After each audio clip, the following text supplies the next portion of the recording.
Poglejmo si uvoz digitalnega potrdila v spletni brskalnik Internet Explorer.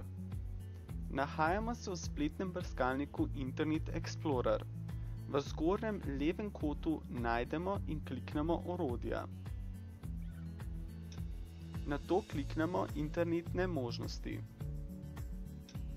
Odpre se nam novo okno internetnih možnosti. Kliknemo Vsebina. Nato kliknemo Potrdila. Odpre se nam novo okno Potrdila. Kliknemo Uvozi. Odpre se nam čarovnik za uvažanje potrdil. Ta nam ponudi navodila, ki jim sledimo. V računalniku najdemo datoteko digitalnega potrdila in jo odpremo.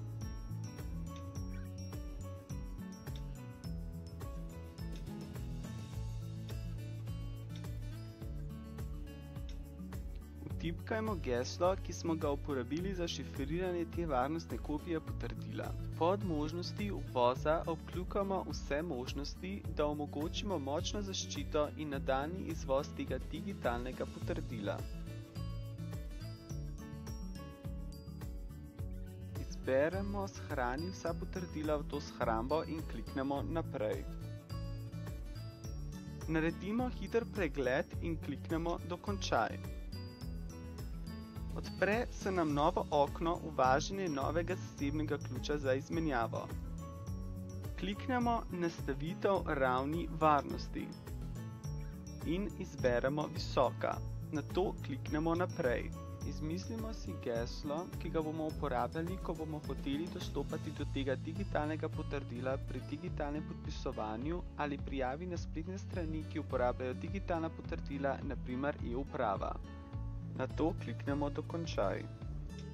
Nastavljeno geslo za digitalno potrdilo bomo potrebovali tudi v primeru izvoza tega digitalnega potrdila pri prenosu na nov računalnik ali pri izdelavi varnostne kopije tega digitalnega potrdila.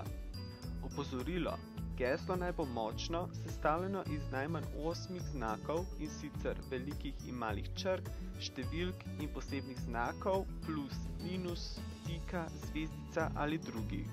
Enostavno geslo, ki je sestavljeno iz vašega imena ali zaporedja številk, je lahko ugotovljivo, zato izberite močno geslo in si ga zapomnite.